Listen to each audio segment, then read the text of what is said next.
Good evening, everybody. It is Monday, 9:30 on the East Coast, 6:30 on the West Coast. It must mean it's time for your weekly Calamity Jane live stream.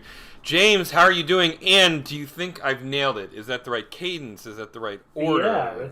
that's great. I mean, I don't want to be No, no, no, no. Please, the judge nitpick. of your intro, but yeah, but I'm laughing because yes, it is that time. It must be that It time must be that for. time. Where else would you be right now, other than literally anywhere else? Yeah, I mean, I wish we could say bat time, bat channel, all that stuff. We Mm. can't get away with that, but I mean, Well, if same we, Calamity time, same Calamity yeah, we channel. could do that. Yeah, we Yeah. could do that. Yeah, I mean, literally So, channel. I mean, the Calamity Jane YouTube channel. So, anyway, yeah, so I'm doing great. How are you doing over there? doing well. I feel like my banter game is on point tonight, so that's Okay, good. Yeah, yeah. yeah, cool. Hanging in there, just plugging away, trying to, do a little bit of ostrich syndrome right now. All things Yeah, considered. I don't blame you either. I mean, we try to avoid talking about politics too much, but I'm assuming your ostrich hiding is indicative of that. Of What the happened? current moment, yeah, Yeah. yeah, Okay. it's yeah, for Yeah. sure. But I'm with you. It's in really any case, disheartening, and yeah. I mean, and that's kind of partly why I think when we started the stream when the pandemic was pretty much rolling, That's and it right. was kind of our way of having an escapism type of thing, and so that's kind of how we always run it. But yeah, there's a cloud definitely as there has been on different moments. I don't know if it seems more amplified because we're doing a stream and then weird, terrible events happen, and we just happen to be doing streams compared to other years where maybe we wouldn't have that kind of stuff happening. It's just weird, right? I I don't mean, know, man. The world is a weird place, and at least from where I'm sitting, it just keeps getting weirder. Um, yeah, I mean, and I don't believe that I'm the only person who thinks that. I'm pretty sure mhm. basically everybody is thinking that right now. Yeah. It's So again, there's a big cloudy. It's cloudy with no end in sight of more clouds and all that stuff. If you want, yeah, I know, and that's a shame because usually I love cloudy skies. So it's yeah, it's yeah. tough. But hey, look, Um, Monster Hunter Rise Sunbreak comes out on Thursday. I'm okay, counting great. I down the mean, hour. I'm counting down the hours at this point. yeah, that's Yeah, cool. got a bunch of Yeah. new monsters, some returning favorites like Astalos from Monster Hunter Generations. The new like cover monster reminds me a little bit of Fatalis, so Hmm. curious Hmm. about that. And anybody who knows anything about Monster Hunter understands what I mean. Hmm. But that's on Thursday, and I'm right now. My biggest concern is I don't know where to get the amiibo. No one did any pre-orders. No Oh, one really? So like you have to just go to fight with the crowd and get one, I have kind no of thing? idea. I don't even know who's selling it. Like if you go to bestbuy.com, you go to Target, Walmart, GameStop, they don't even have them listed. No one has them listed on their stores. So I don't know. So we'll figure it out. I mean, I will probably like lie and say that hey, I'm sorry, I have an errand I have to go to run. If Mm, if it means that I got to go to the store right now to get those damn things. yeah, yeah, Otherwise, I'll do what I did with the other ones, and I'll just like pay a premium and buy them from Japan, like I did. yeah, yeah. I don't understand what it is about, and maybe it's just the sheer size of this country and the sheer population of this country, Hmm. where the risk of overproducing physical product is so high, right? Like they don't. It's hard to judge. So I worked at a game company that was like it was a video game plus a physical product thing. The company that I worked at was awful. One of the worst places I've ever worked in my life, and that's Hmm. saying something. Hmm. But they had this really cool game where it was a video game that you played on your iPad, but then there was also a physical figure component, right? Okay. And I got really interested in the logistics and economics of physical manufacturing of these Hmm. figures, and it is unbelievably complicated. I mean, Yeah. beginning to end, there's so many more variables when it comes to physical stock than it comes to digital stock. I mean, there's the Hmm. manufacturing time and the cost, where you get it manufacturing, shipping costs, storage costs, the costs of unsold product. I mean, like the number of ways that you can lose money on physical products Yeah. is it blows my mind. Like And it's I obvious, like once you start thinking about it, right? Yeah, yeah. I mean, even after producing the product and getting it into your box and ready to sell, then you got to fight for shelf space. You got to. Mm-hmm. I worked for a toy company a couple of years back, and I remember, like the CEO would do little seminars and talk about the process of making toys, and then we were making video games for the toys. But it was an eye opener, but also it's just daunting to think about, like what you were just saying, the process that's involved with making a toy, first of all. And I watched artists that would make maquettes, or they would go into 3D Yep. and make the models, and then they'd have to make a maquette, and then they have to get that sign off to actually make a more realized maquette. And then you take those maquettes or those toys, a functioning version of the toy pretty much, and take it to a showcase type of scenario where a bunch of corporations are, and you try to sell to them. And then after that, then if you get that far, and it happens to be the flavor of the month, then you can get in the store itself, and then you got to fight for shelf space just to get. It's insane, like at the levels Oh of yeah. I mean, and of if you want to the get gatekeeping. yeah, and if you want to get super granular with it too, like they're trying to reduce the costs on the manufacturing of the product, Mhm. Yeah, obviously. sure. And that comes down to literally where are the different pieces, right? Does the torso and the arm of this one figure, does it make sense to manufacture that as a single piece?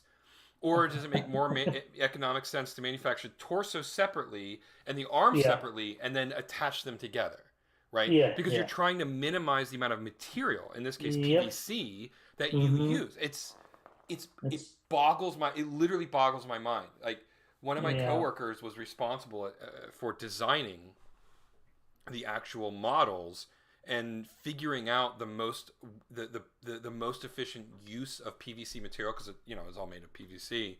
mm, um, and it's just like I could not process how he was able to do this, right? yeah, Like anyway, so all of that, in mind, I can understand why there tends to be stock shortages on these things that they know aren't going to sell in perpetuity, right? I yeah, mean, like yeah. Minecraft toys, Fortnite toys, you can assume you're going to sell millions and millions and millions. You just make them and Uh-huh. make them and make them. Who Yeah, cares? yeah, But yeah, the Amiibo in particular are they're collector's items more than anything else, right? They have yeah. There's a limited limited run on them. functionality. Yeah, Hmm. exactly. So you know that you can't sell them in perpetuity, right? Yeah, So you're trying to strike this balance of the cost of making the toys and satisfying demand for customers, but also you don't want to leave product on shelves, right? yep.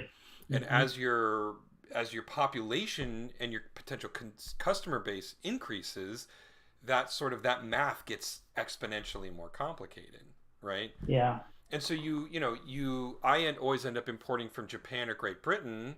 But if you think hmm, about it, both of those countries have populations of what, less than 100 million people. Like I think Japan is yeah. Yeah. around 80 million. The United Uh-huh. States has 330 million people in the country. I mean, like in three orders of magnitude larger than Japan or Great Britain. So Yeah. it's Hmm. not that surprising to me that there is more stock available in those two countries than there are in the United States. Because Yeah. Nintendo is, as always, an extremely traditional company, and they would rather leave money on the floor than overproduce and it costs them, right? Yeah. And so I Hmm. totally understand the economics behind what they're doing. The problem is that me, a consumer who wants these stupid things, we're the Yeah. ones who suffer in favor of Nintendo and Capcom or whoever's bottom line, right? Yeah. So anyway, that really wasn't the rant I was expecting to open this podcast It with. wasn't really a rant. It was more, I would think, insightful in thinking about how the process of you getting your Monster Hunter toy. This is what it takes. Yeah, So this it's is not really a literally what it rant. takes. I mean, There's nothing. I'm It's literally not. thinking about the manufacturing plant in China and the plastic extruding machines Oh and my the people gosh. who glue the parts together and the cost of shipping and then storing it in the United States. And I mean, I don't Here's know. the sad. Yeah, go ahead. Here's the sad thing is, with all that meandering you did to understand the process, you still don't know where you're gonna I get your still literally toy. have no idea where I'm going to get these things. I don't know if I'm going Yeah, to be able to find them in a store in the US or if I'm going to have to pay a premium to buy them from Japan or Great Britain. Like, that's man. With literally all where I'm that, at. it's worth the price of just spending it on eBay and buying I it that mean, way. unless they're crazy pricey. I mean, I understand the idealism. You don't want to spend $100 on something when it costs $20. Right, absolutely. I mean, Yeah, that's what I had to do with the last three ones that they did for Monster Hunter Rise. I just imported them from Japan, and it cost me yeah, $100 to buy all three. And mm, if I had managed to get them in stores in the United States, it would have cost me like 75. So I spent a $25 yeah. premium So plus shipping. So it was like yeah, it it's was worth, fine. Yeah, and that's where time is actually. And time's always more valuable than money. So yeah, why not just and now absolutely. gas. Gas Oh is kind of yeah, rivaling time at this point. So yep. now it's even less. Like you don't want to be driving around trying to Oh look yeah. for. Oh my gosh, I can imagine that. If you're Forget a about collector it. now, and that's what your So deal is. yeah. Yeah. So, any Wow. case, well, there you go. There's a little bit of inside baseball on what it takes to make actual physical toys, and this isn't Hmm. speculation. This is like I was interested in this, and so I was like speaking to the people actually doing this, Yeah, and it and I is can. Yep. unbelievable. And I can back you up because again, I worked at a toy company too and That's right. saw it myself. Saw Yeah. it plenty of times, and it was insanity. I was like, I'm glad I'm making digital game stuff because oh my gosh, physical product is a whole other level of just like you said, levels of complexity on every stage of it. So, Yeah, and toys are a particular case too. I mean, they're more hmm, complicated than like a video game product because a video game yeah, product, the box, the manual, and the disc or card or whatever are all yeah, uniform, hmm, consistent. They build these machines. You build yeah, them once and it works for literally everything, and it's a right? very predictable cost. It's a very Yeah, predictable cost, right? yeah, And so it's easy to overproduce on those because the cost of hmm, manufacturing is a couple of cents at yeah, most, right? yeah, But the cost of manufacturing these toys are 50 cents, a dollar, and that's a huge amount when you're only selling these things for like 15 bucks, right? yeah, yeah. It's crazy when you actually start thinking about the total pipeline. If you've ever wondered why a product costs what it does, you have to look at its origin points. How much does the Yep. raw material Hmm. cost? How much does it cost to create the initial product? How much, Yeah. it is just, and you keep adding it up, right? And, Hmm. you watch a show like Shark Tank, right? Hmm. And they talk about, oh, it only costs us 15 cents to Landed. That's my manufacture. And favorite they're thing. like, oh my God, 15 cents, right? Yeah. And you think it's Yeah. sort of a reaction. You're like, no, because like that's just the manufacturing, right? Yeah. There are so many downstream costs Yeah. to make these things a reality and get them to people's hands that you keep chipping away at that pie, right? Mhm. So getting the costs down at everywhere along the route is incredibly important. And once I learned how all of this stuff worked, um, it completely changed my opinion about looking at prices of Mhm. things, right? Once you understand it, you know. Yeah. Um, and anyway, wow, man, that was intense. We Well, I literally mean, just burned yeah, through 15 minutes just talking about the exactly. I haven't even economics started doodling yet. of Yeah. action figures. There's no way I could have started doodling because I required all my processing power of my two to four core Yeah. processors to Wait, you have four? have I have that. like one and a half. I'm trying to go old school, four core processors and all that stuff. Sandy Bridge, Yeah, motherboard, yeah, whatever yeah. I have in there. I run But like an i4, and I make it work. wow, I make it work. i4. That was yeah. I remember the i4s. They were pretty cool. Yeah, yeah. I Yeah, was impressed back in the day. yeah. All right. Anyway, Well, what are I'll we jump gonna look in. at today? Yeah. Well, now that we have like 10 minutes left in our stream or so, No one's holding a gun to our head. We no, can. yeah, our 20s of videos are not going to be too disappointed with that. So, um, okay, we last kind of sort of left off a couple weeks ago. I was in this awkward pose here. I'm still working on this. I'm not going to work on this tonight, Okay. but I just want to kind of show where we left off. So, meanwhile, I will grab this model here of Calamity, make it disappear, and I'll find another shot to work on, which is going to be here. I'm going to start here tonight, and I'll start Okay. working on our pose here. So this is a So that's nice the plan. three Yeah. quarter perspective. Mm-hmm. I could probably borrow a lot of this right Yeah, here. that's what I was thinking because that is kind Mm-hmm. of a 3/4. Yep. So that's good. And there's Clem in the background, and I Yeah, do. there's Clem. Yeah, good old So. Clem's there, and yeah, we have a little bit of stuff kind of going on. So, Mm-hmm. Mm-hmm. um, But anyways, what else am I going to talk to you about tonight? I was going to talk to you about Ninja Turtles. I think Mm, again, you steered me right on good. another good game. Glad to That was hear it. awesome. It is a lot of fun. Perfect game. Yeah, I mean, we talked about this at length on our actual like business conversation that we have on Thursday or Sundays, um, and you know, and it's I am a hypocrite, right? Like you know, Oh, and I am too.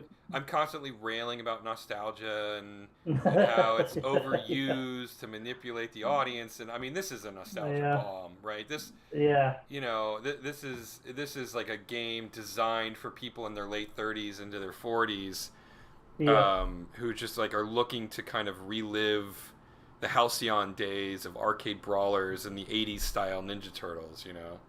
Uh-huh. Yeah, And it's it pretty funny. works. It works. It's great. I really had a lot of fun with the game. I've been meaning to kind of catch up with you online and play with you, but I've only been Yeah. playing in spurts here and there. But what I like about it is you can play in bite-sized chunks and Mm-hmm. just kind of Pick like up and want to take play. a Yeah. yep. You pay like a level, it takes like 10 minutes, and you're done. Um, I think you and I talked a little bit. It is kind of repetitive. It's a beat 'em up, typical It's a beat 'em up for that brawler. and that. Yeah. Yeah. Yeah. Yeah. Yeah. But it is fun. It's fun to kind of see, go down nostalgia lane a little bit, at least for us. And the gameplay is fun. The leveling up with the characters is fun. There's plenty there to be kind of had with it, where it's not. Yeah, it doesn't. I feel like it's just right length. It's a really nicely made game. Um, yeah, and I have nothing but praise for it. I would probably give it like if I was to give it like at a based on a 10. I'd probably give it an 8.5, probably. I think that's pretty I'd say. reasonable. Yeah. Yeah. I mean the thing is like if it weren't Ninja Turtles, if it was just another brand, right? I mean it would still be a really great brawler, right? I mean it's just Yeah. the mechanics are strong. It's got a robust feature set. Hmm. Um, the stages are well designed.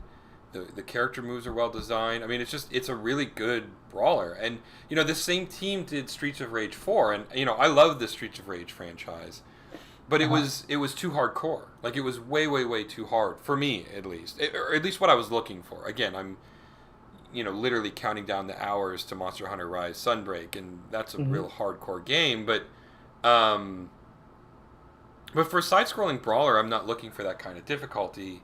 And Streets of Rage 4 was really hard. Hmm. Ninja Turtles isn't. It's just like you said. It's great. You pick it up in chunks. You enjoy it. You move on. You know, you come back to it.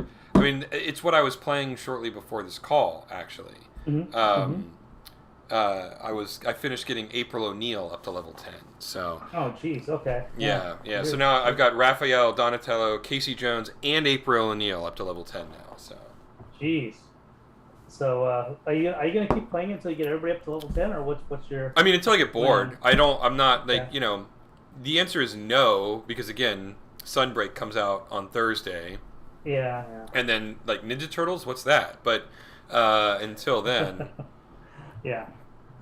Yeah. but yeah. So it's good. I mean, it's just a really good throwback game with a modern sensibility. And Hmm. it's well implemented, you know, and I recognize that I'm a complete hypocrite because I fully recognize that there is a certain amount of nostalgia. But you know, we were talking on our actual real call where we talk about stuff. Uh, Not that this isn't real, but it's sort of like the tour of the Jurassic Park movie. But whereas the actual genetic modification is occurring on whatever. Um, yeah. I get it. um, uh, I fuck! I completely lost my train of thought, and then I just totally cursed. I apologize. Oh, now we got to put an R rating on our I on know. our Now it's stream it's tonight. MA. But You're playing. We're talking about how oh popular. yeah, and we were we were See, talking about like whether or not because it's so steeped in the '80s cartoon mm-hmm. as opposed to because Ninja Turtles is still around. You know, they're doing Yeah, cartoons. yeah, It's all CG now. There's no 2D anymore, but Ninja Turtles is still around. yeah. and I just, we were talking about it, and I was wondering how much resonance it's going to have for a modern audience who didn't grow up on the original show. And It's funny. I can actually answer some of that because well, I actually go for it. Yeah, I played with my nephews last night a little bit. I don't think, and they are familiar with the old school ones. I introduced it to them when they were younger, but I think their Ninja Turtles are probably a couple generations past that. But they know of this version of it. But there's still I don't know how much. I don't know if those characters resonate with them as much. I think there's some that stand out. Bebop and Rocksteady, for example. Sure. Yeah. They're kind of iconic, Yeah. where they kind of yeah, they're pretty memorable characters. And Shredder, of course, he's in everything. So, some of those guys are pretty memorable. But some characters, I don't know if my nephews kind of got it compared to like you and I. Well, So anyway, I mean, honestly, even a few of those characters were deep cuts for me. Like, I don't remember Tempestra at all. And she's one of the bosses. She's the mall stage boss. Yeah. Yeah, I remember her. I mean, I don't remember her either. Rat King, I do know. Rat King, of course. Yeah, exactly. Yeah. Baxter Stockman. Fun story. This is a complete aside. You know me. I love asides. I was in daycare, and we had like a substitute, not teacher per se, but a chaperone or whatever they're called, that watches over the kids in daycare after school. And this woman just loved me. I was the best kid. I'm not tooting my own horn here. This is just, this is her words, not mine. And she liked me so much that the next time she subbed, she actually got me a present. Baxter Stockman? Baxter Stockman. Wow. That was my first Ninja Turtle action figure, was Baxter Stockman. I will never forget it. And I don't know. I mean, it was a cool figure. I mean, the Ninja Turtles action figures back in the day were great. I mean, they were just some of the best action figures. Yeah. And I don't know if it was just the quality of the action figure or the fact that I got this present just for being me, because I wasn't trying to do anything. Yeah, there was you weren't incentivized to do that. I wasn't incentivized. Yeah, exactly. Yeah. But that Baxter Stockman is the reason why for years I collected every Ninja Turtle under the sun. Wow. Yeah. And then, of course, my parents just gave all of it away. Oh, without you even knowing about it? Without even me knowing about it. I came back one day and was like, oh, yeah, you didn't want those Ninja Turtles things, so we just got rid of them. I'm like, oh man. I had so many of them. Yeah, I think I still have mine. I went crazy and collected a whole bunch of them, too. They're all in a box. I think I still have them in a storage unit back in Utah. But, but I had, I don't know if you remember, there was some really nuanced stuff about the Ninja Turtles back then. Like, when they first came out, the core four, it was just the core four Ninja Turtles, and Shredder, and then the Foot Soldier and April O'Neil. Those were the original action figures.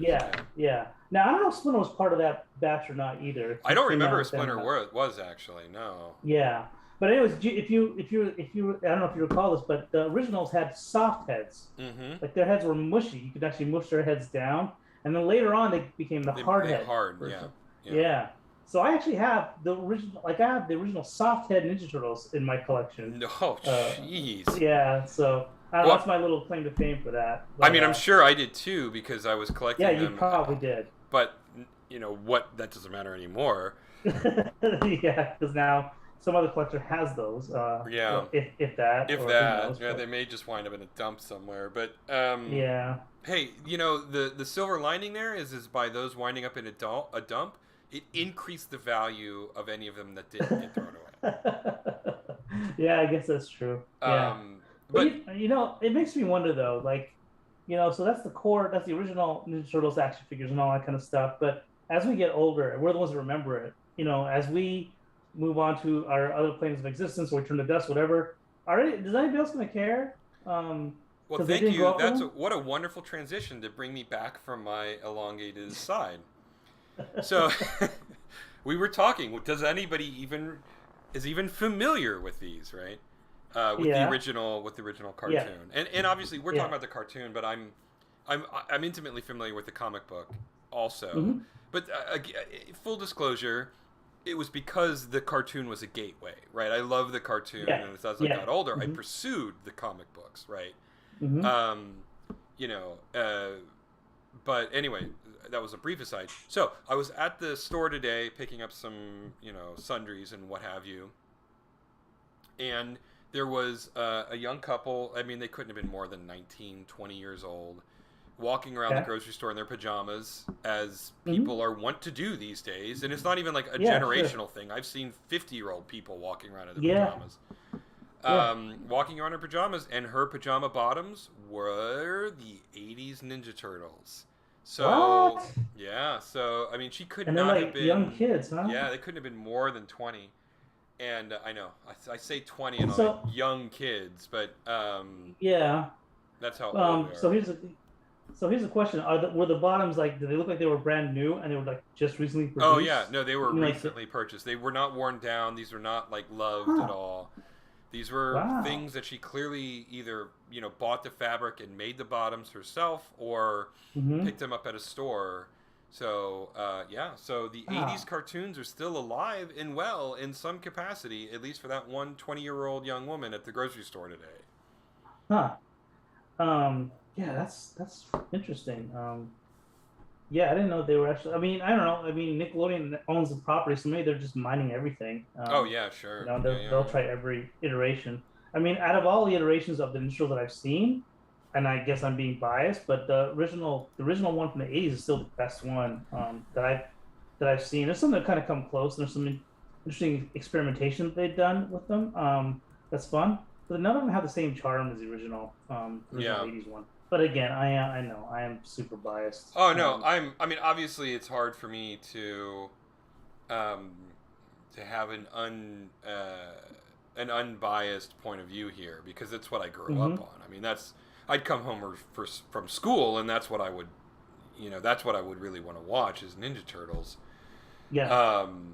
But yeah, I mean, I've seen, like, I guess and we've talked about this at length. Like, it takes a lot for me to get excited about CG these days. And since basically everything after the 80s cartoon was all CG, it doesn't hold up. I would much rather watch those like crappy 15 frame a second animations than I would these CG. There's more to it. There's more life.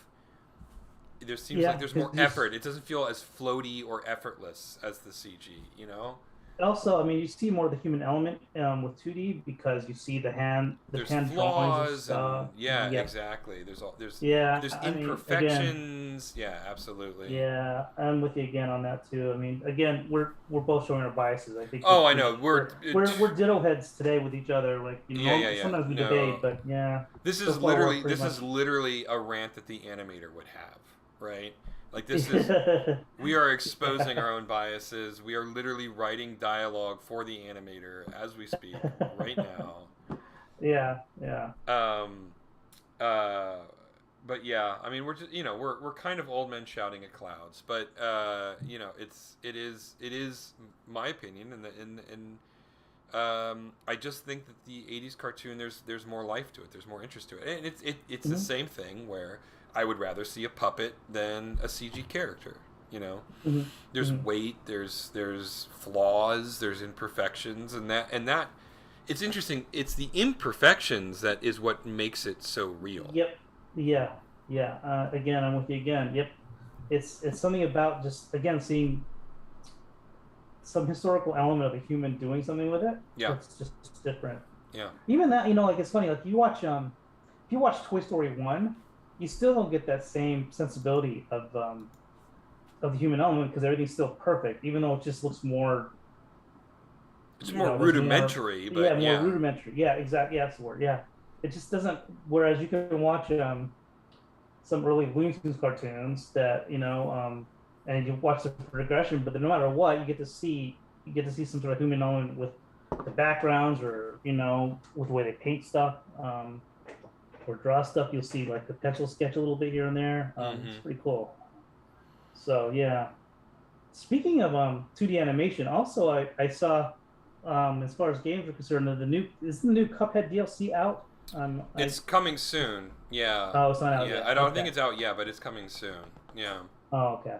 But you're out. You didn't really care for that game. Way above my desire to Your master it. tolerance. Yeah, I mean, Yeah, it's just too hard, right? it was, again, hard is a relative term, right? I mean, like if you beat Yeah. your head against a wall long enough, eventually the wall will collapse, right? Mhm. Mhm. It's just a matter of, is this a wall you want to beat your head against? And Yeah. Cuphead isn't. Monster Hunter is. Dark Souls isn't. So it's sort of like, Yeah, I know. It's your flavor yeah, it's that just you your want to flavor put of up with. wall. and, Yeah.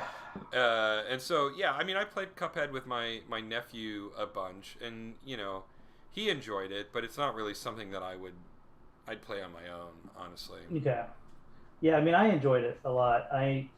Uh, yeah, I played it quite a bit. I beat the game, everything else. It was hard. It wasn't a fun. It wasn't completely fun to play, but I did get a lot out of it, seeing the animation and Sure. interacting with it. Yeah. And that part's what made it worth it for me to keep plowing through it. Oh yeah, But I know. I I could completely totally understand that. see. Yeah. Yeah, I could totally see why. There's definitely a pain threshold with that game. It is tough for sure. But yeah, as far as Monster Hunter, I still have Monster Hunter World on my list, and I haven't gotten down to. I haven't finished that one yet. I still have Iceborne, or what's it called? Well, Is it you Iceborne? can't even get to Iceborne until you complete the main game Yeah, of Monster Hunter World. yeah. So, I mean, look, I love Monster Hunter. If you ever decide to pick up Monster Hunter World, I let me know, know, I and know. I The will. invitation is a standing invitation. I It's know. a standing Yeah, invitation. I will go back. I mean, I prefer Monster Hunter Rise to Monster Hunter World, but look, I mean, I started back in like 2012 or something. So I've been playing Monster yeah. Hunter for a decade at this point, and I love all of them. If you told me that you wanted me to dust off my Wii U and we could play Monster Hunter 3 Ultimate again, I would be right there. I'd bust out my gun lance and we would just go to town. What? I would go to Okay. town. I just love Monster Hunter.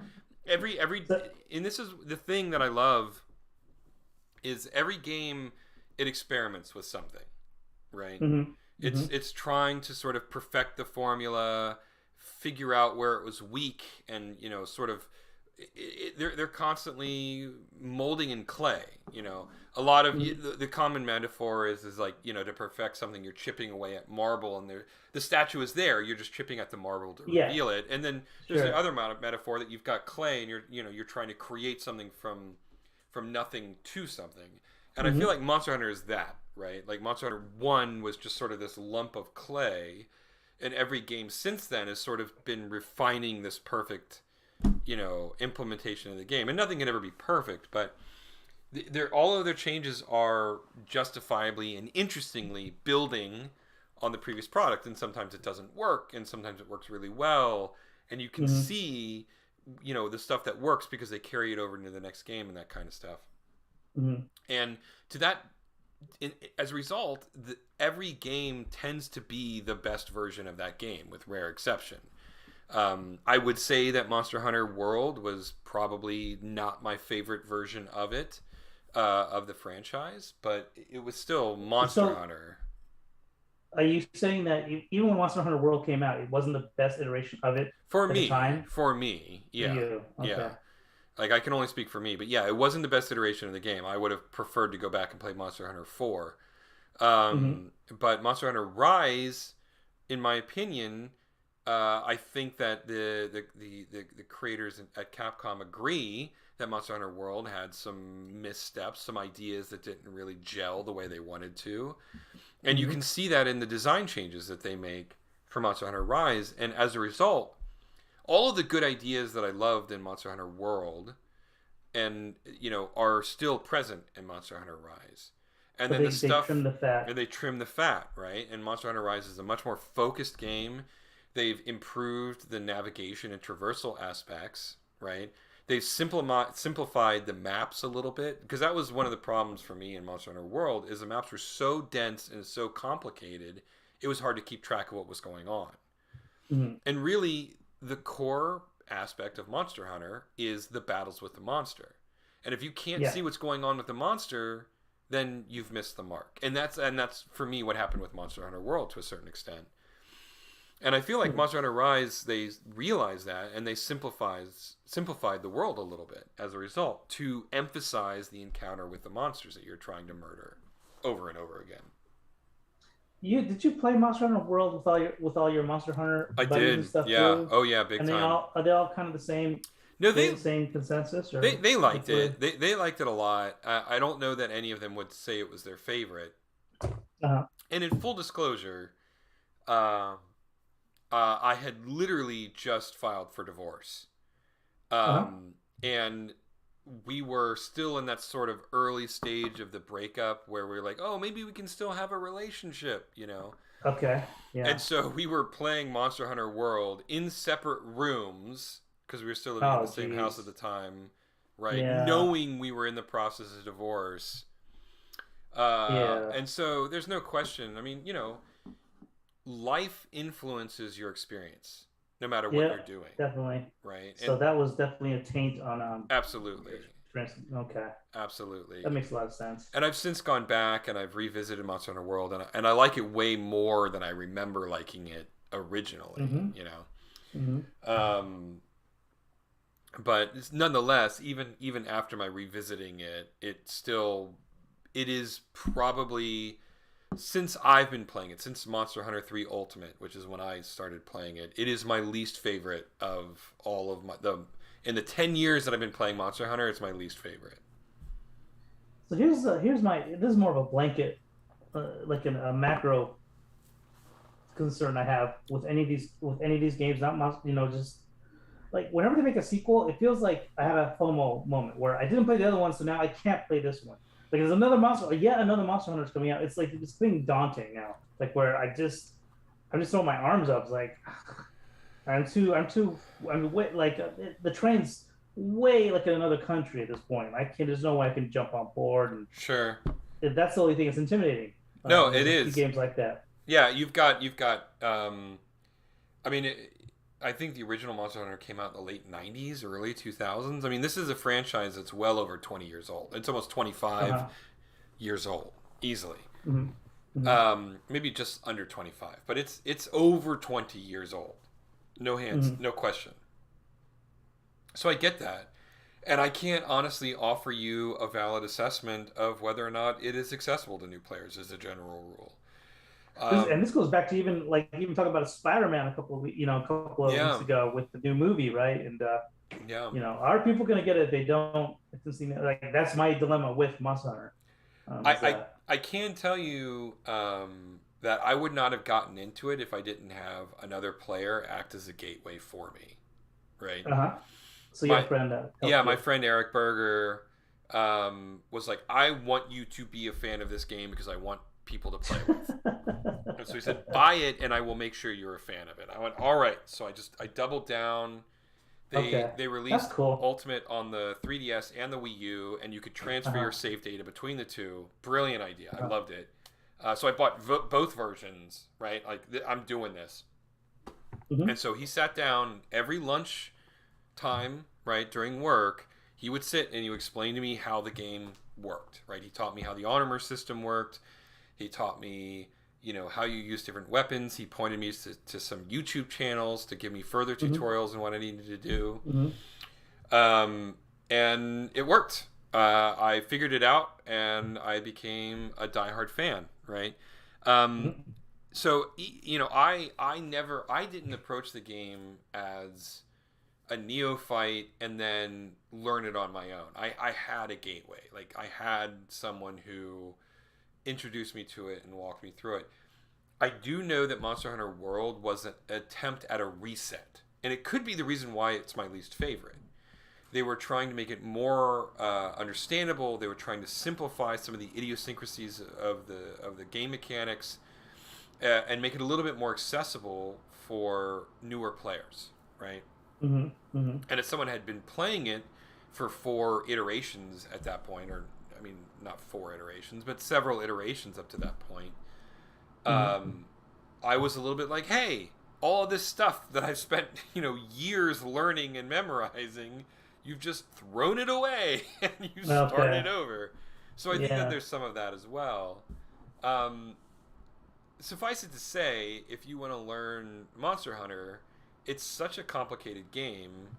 Even Mm-hmm. with the reset of Monster Hunter World, I feel like you need someone like me Yeah. and you need YouTube channels, and I can provide you with a couple of really good tutorial Mm-hmm. channels to actually kind of grok what's going on in the game, right? Mm-hmm. Because that's how I fell in love with it, was um, having someone to play with, having someone I can ask questions, Yeah. you know, and just kind of experiencing it and sort of organically getting into the DNA of the Mm-hmm. franchise. Yeah. That makes a lot of sense. So if you do decide to ultimately to pick up Monster Hunter World and start playing, let me know and I'll walk you through it, and Mm-hmm. you know I'll learn a new weapon, because there's 14 different weapons and they all play very differently, and I certainly, even after all this time, haven't mastered all 14 of them. So Mm-hmm.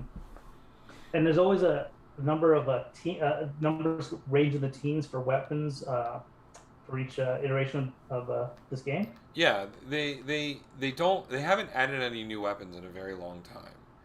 Okay.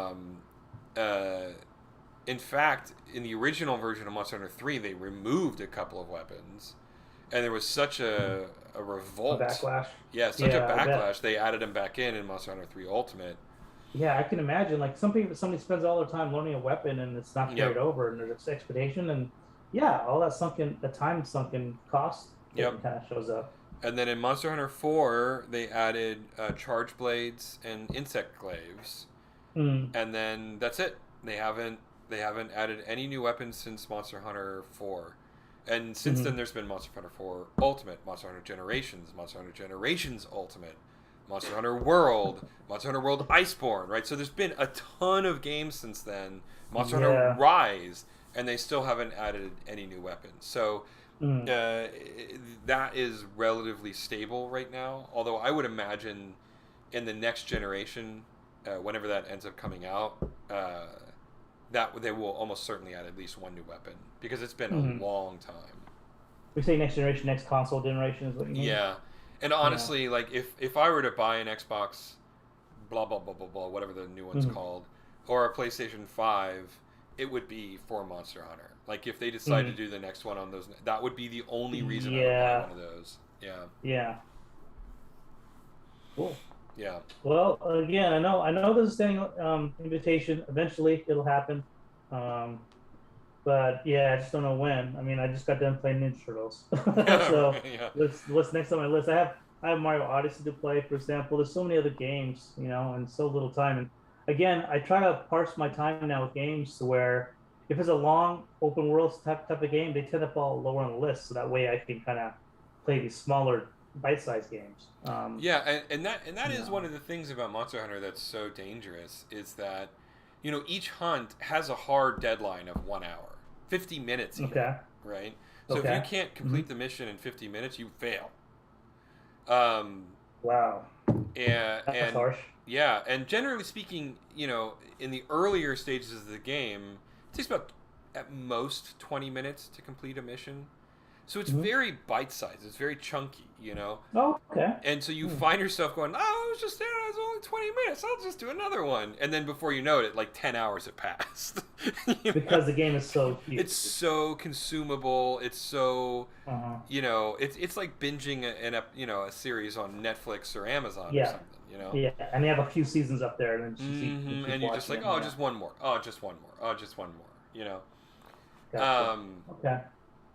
and so yeah, I Uh, mean, it's just there's the special seasoning and the sauce of Monster Hunter. It just triggers all of my it taste gets you. buds to Yeah. just strain this metaphor as far as I can take it. Um, What is that? What is that evil ingredient? MSG? Is that what it is? oh yeah, They put there's so MSG much in there. MSG. Yeah, there's so much MSG in Yeah, Monster Hunter, and I and that's love what's it. getting you now. Oh yeah, yeah. I fully This, expect my cause of death will be Monster Hunter cancer, cancer of the Monster Hunter. oh Um, man. yeah. So, well, we've been Well, going for a cool. while here. We're almost at Yeah. 45 minutes actually. Yeah, we can wrap it up here tonight. As you can see, the pose is done for this Mhm. particular.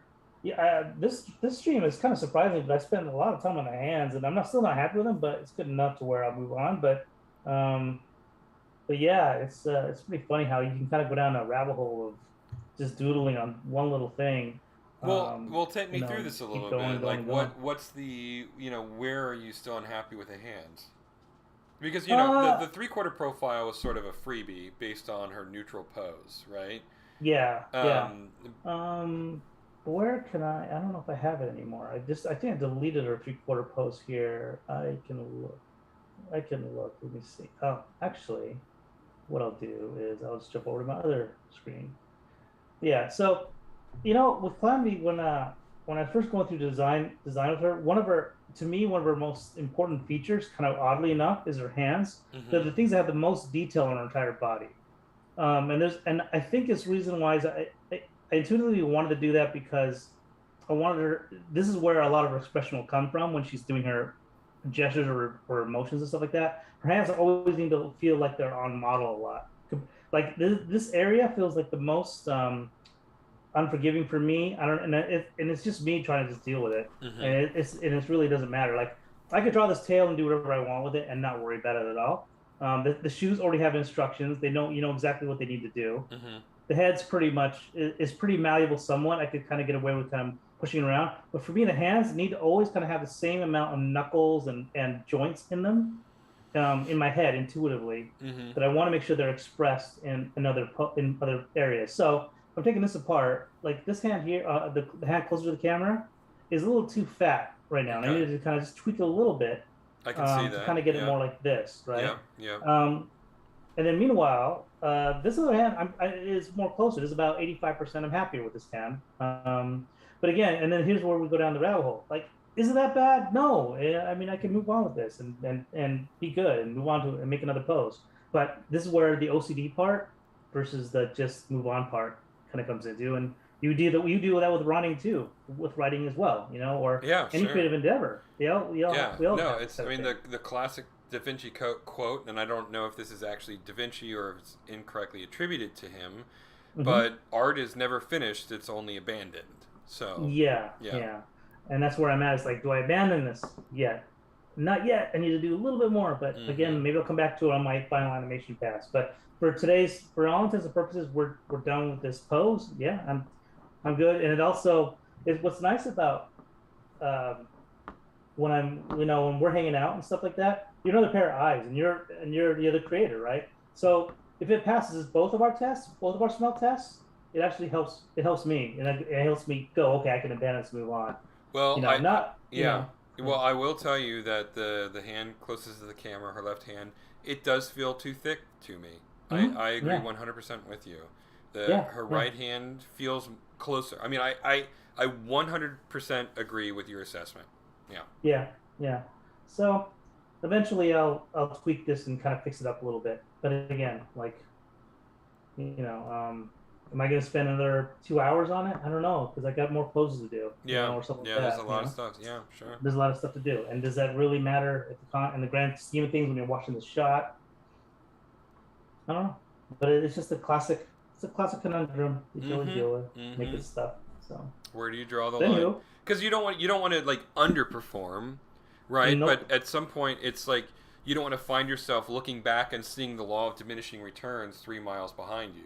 You know, Yeah, um, yeah, and so, but it's so hard to tell when you've gotten so close to it that you've lost sight of the forest, right? yeah. You A know. great, a great real world example is Umbrella Academy season 3, Oh my and we'll god, leave this it at is that this for is the next biggest week. this is the biggest Well, French exit ever. No, no, no, no, no. We've both seen the entire season at this point. You can't do that.